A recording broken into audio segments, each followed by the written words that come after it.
Hi, Ilya. How you doing? Good, good. Thank you. How are you doing today? Yeah, very good. Very good, thank you. Firstly, welcome everyone. We are talking to you today about ECM, its role in compliance and regulation.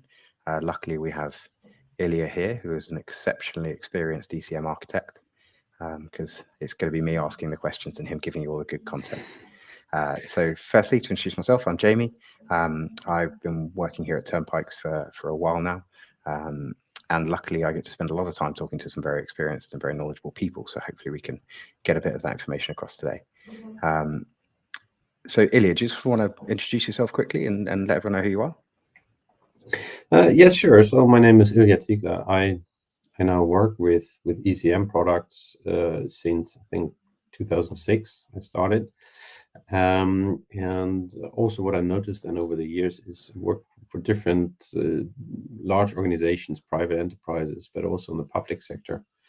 And in ECM project, always compliance is a big topic, and it's a big driver for the implementation of the system. And why customers, choose, extended ECM solutions that we currently implement a lot. And I have done this over the years.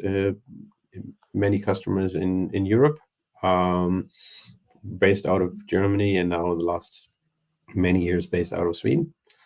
And they're in many roles. I'm the architect for the solution, trying to help the customer meet their requirements for the project and implement ECM solutions. Fantastic.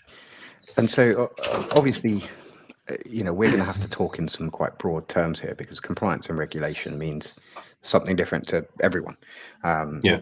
Let alone, sort of the industry you're in, specific requirements and that kind of thing. But broadly speaking, could you give me sort of an overview of how you see ECM's role, particularly when it comes to compliance?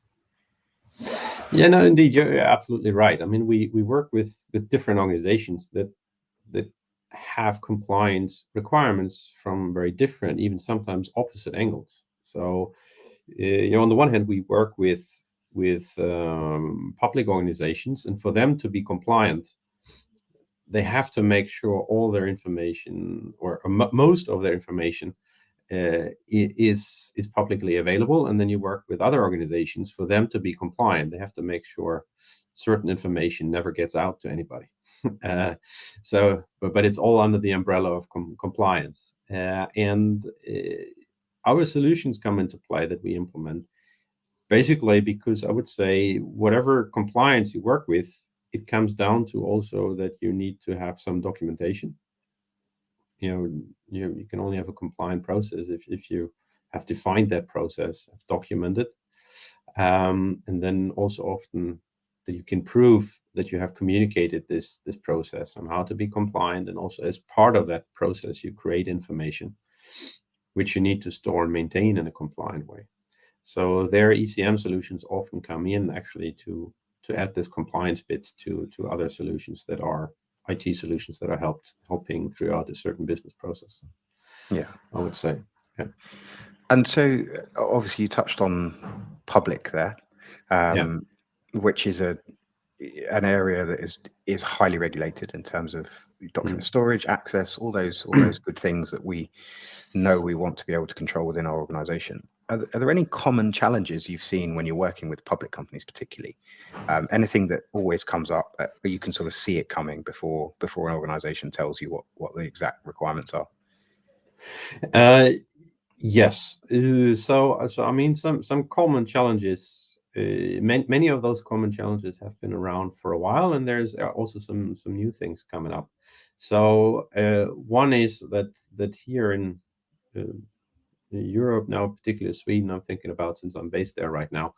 Um, uh, you have to meet in a certain way always certain archiving requirements. And in public sector, then also archiving is often again interpreted in a different way, where the goal is really to secure that you keep records of certain decisions, for example, political decisions or subsidy decisions. Why did somebody get approved for certain subsidies and others got declined?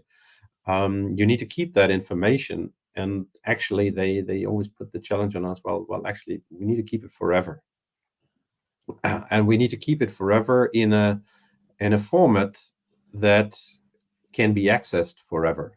Now, for example, Microsoft is around for many years, and they will be around for much more. But you maybe cannot guarantee that you can access a Microsoft Word document from 2010 in 500 years. That's the exception we got there. Now, if we can't do forever, at least do 500 years. So there are standards on defined, for example, in what PDF format to store documents to be compliant with such requirements.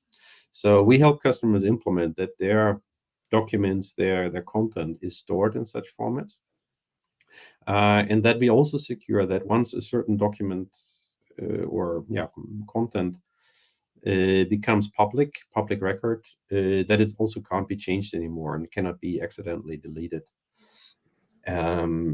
So that you actually can meet these compliance requirements also in a digital age. Because sometimes compliance can sometimes, in theory, you can also say, well, we go back old school and put everything on paper in the basement. But then you cannot meet customers in a digital world and or citizens, and you cannot do it efficiently. Plus, paper maybe also get eaten by mice or whatever. Yeah, I was going to say disaster recovery nightmare there, isn't it? You can see the risk matrix in front of me. Yes. Plus, now also with a new type of compliance that comes now, especially in the public sector, but it will now in Europe in 2025 also more and more hit the private sector, is to be compliant. This nowadays also means accessibility requirements need to be met. So it's one thing to have information and to say, well, we make it publicly available, just go to the website and read it. But there's unfortunately many people that have certain physical challenges that they can't read, that you're blind or other things. So there you need to be compliant now with the accessibility requirements in the EU. In the US, there are several similar standards already for a longer period of time, where you now want to make sure you store documents in a system where you can meet these requirements. And this is also sometimes where, when we talk about how to implement ECM solutions, people might say, well, we have a file share. Isn't that good enough? Yeah, well, maybe you can store something there. But having advanced permission models that allow you to be compliant with this Archiving Act, with the Freedom of Press Act, that things must be public, but still be GDPR compliant and accessibility compliant. You're not going to do that with a simple file share from the 90s. So you need a mature ECM solution. And I think there we can help our customers and do that very well by implementing that. And also doing it in this core concept of open text extended ECM, that we can help customers meet these compliance requirements while you might still be working in another application, which you chose for good reasons to be very efficient to process subsidies or any other business process. And you work from that interface. It's just connected to extended ECM, where the documents are stored, and there, in the background, we make sure you meet all these requirements, and the end user shouldn't be the one having to decide that and maintain that for each document. Yeah, so that's an interesting point to come on to, actually, is the integration of systems. And we've spoken previously about the risks associated with information in silos. And it's a huge problem that so many organizations I've worked with, seen, or encountered have. How does ECM, in your mind, plug some of those gaps and allow organizations to just be a bit freer with the way they approach their information? Yes. So indeed, I mean, the way we can help there with an extended ECM implementation that might be integrated to many leading applications, an internal approval system, an external portal, and an additional internal finance system, is that you can provide users, the business users, an interface where they can efficiently do their specific tasks that they need to do as their daily job, in an interface that works well for them and that they hopefully also like. And at the meantime, we then secure that we have all the information stored centrally in extended ECM. It's just exposed to these other interfaces, which allows us to be sure you always have the right version. There's only one version of the truth, not one document over here and an outdated copy with the other colleague in the other system, and you don't know which one is actually valid. We just show the same object, the same document everywhere, and the latest version will always be available to the right people. Also, in this one central place, you can then make sure you apply all your records management rules. You see the audit trail, who has access to whatever, who has been doing certain editing, instead of having this spread over many systems, which will then make it difficult to provide users the right version. And plus, if you need to do some reporting for compliance reports, you have it all in one system where you need to report on. You don't have to go around all the different silos and check it up there. Also, an additional thing is, by integrating it, you really bring the ECM system to the user in the application they anyway already work in, where they hopefully feel comfortable and have what they need. If you have it on the site, it becomes more cumbersome for the end user to go into it, and also then maybe they don't do it, and they just quickly want to share a document with a colleague or an external partner. And if it's too cumbersome, we've seen this in the past, that then people just find other ways, because they have their main focus is not compliance or document management or content management. Their focus is to do whatever their business task is. And then people may end up using even a private Dropbox to share something or something similar. And then you're definitely not compliant. So you also need to market it to the end users to use the system, make it easy for them. And that's what we can do with extended ECM. So again, that's a really interesting point, because we've spoken quite publicly about change management and how important change management is in any of these projects. And you've touched on a really interesting point, which is that the individual is the key to all of this. It's great if you have a system that you believe you've implemented perfectly, but actually, unless people are using it correctly, I can see that there's a lot of pitfalls, right? Is that something you sort of see a fair bit with clients that we've spoken to, or in your experience, is that something that you come across a lot? Yeah, absolutely. I mean, I would always look at it from requirements from three angles, right? So you have the IT department that is focused on being compliant with IT requirements, having a secure IT system and a cost-efficient IT system. And then you have the business department who wants to meet certain business requirements, where maybe also certain compliance requirements come from. And the third one is you have the end user who actually should be doing something. You really have to consider all three angles to succeed with the implementation, and it's implementation that is also utilized as intended and hoped for after go live. So if you just build something where IT is happy and where even the business management from a compliance perspective is happy, and everything looks great, and if it's used as it should be, you're compliant. But then if you go out to thousands of users and tell them, well, to create a new document, you have to go to the system you haven't seen and first of all fill out 100 attributes manually, you lost them. They're not going to use that system. If you, however, probably 95 of those 100 attributes you want and need with your document, you already know from the context where the user is working. So if you connect it to the leading application, where maybe you work on subsidy requirements or something like this, we can automatically sync 80% of the attributes, and the other 10, 15 are added by the ECM system based on the context. And then there's only one or two attributes people need to fill in manually, or even none, when they add a document. And then you have a chance that you really see some user adoption, and that people see, okay, fine, yes, we understand we need to be compliant, and it's a reasonable extra effort on top of my daily activity.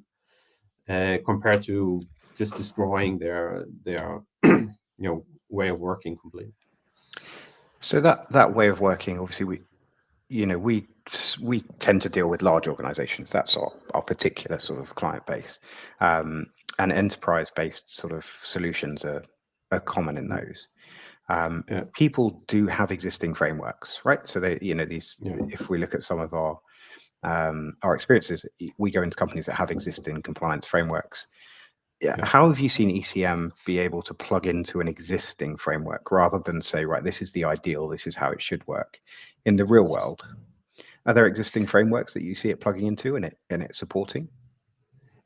Well, yes. So I mean, our customers do have certain policies already in place, and sometimes it's even that to maintain these policies, we even implement the system for certain standard operating procedures. But they do have the frameworks, and there it's maybe also a key to see an ECM project not just as a pure IT project, because it's great if already from the beginning of the project, we as the implementation team have direct contact to these people who are responsible for the framework, so that we make sure we are aligned with them.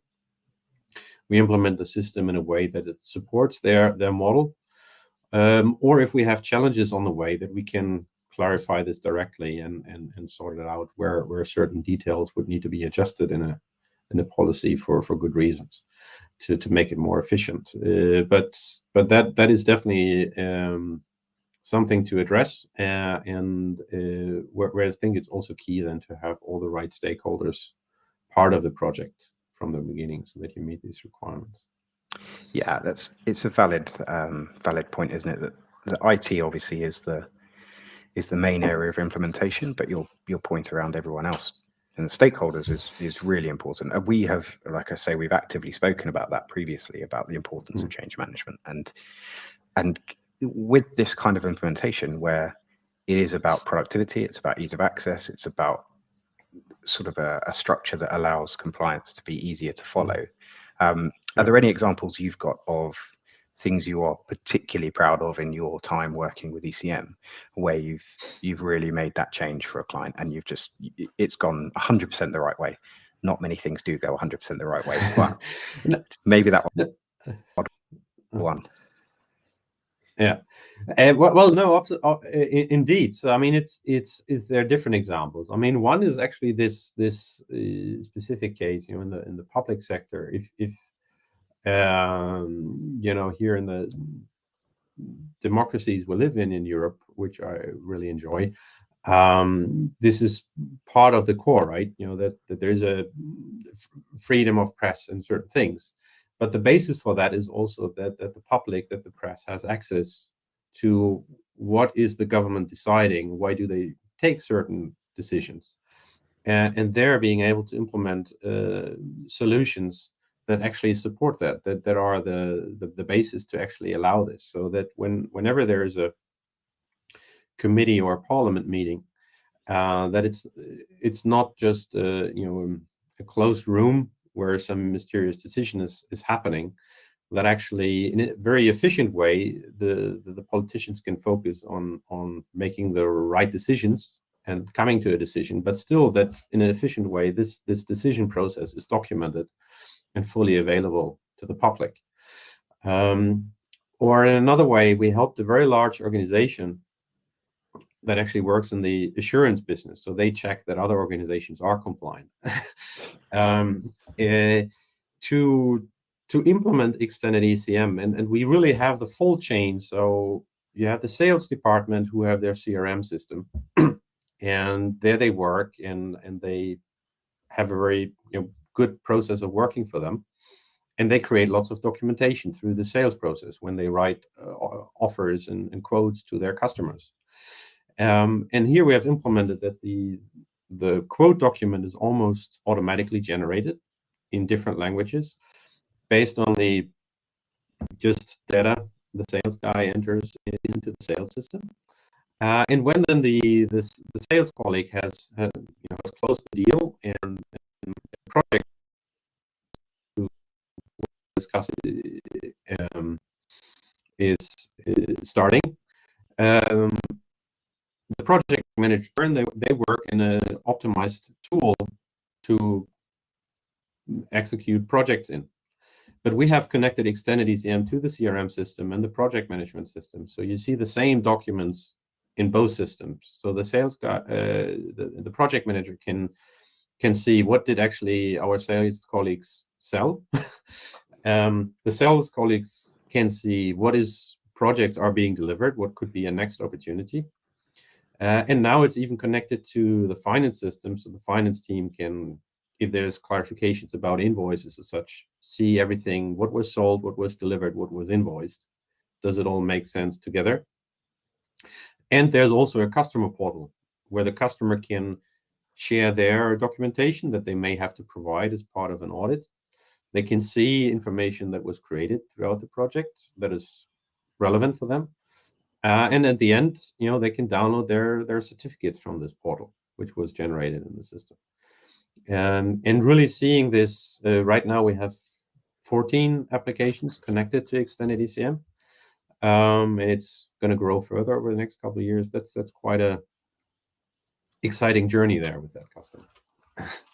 Yeah, very much so. And I think that kind of client implementation is a real benefit because, as you say, that those integrations with that many other applications just continue to grow. Amazing. Well, thank you, Ilya. I really appreciate your time today. I hope people have found it useful. There's some points you've touched on there, which, if anyone's interested, we did an xECM for sales webinar a few weeks back. So feel free to go and check that out on our YouTube channel as well, because there's some real interesting points in there about that sales process and how ECM can speed that up. Amazing. Thank you so much for your time, Ilya. I really appreciate it. Yeah, thank you, Jamie. All right. Talk to you soon. See you soon. Bye.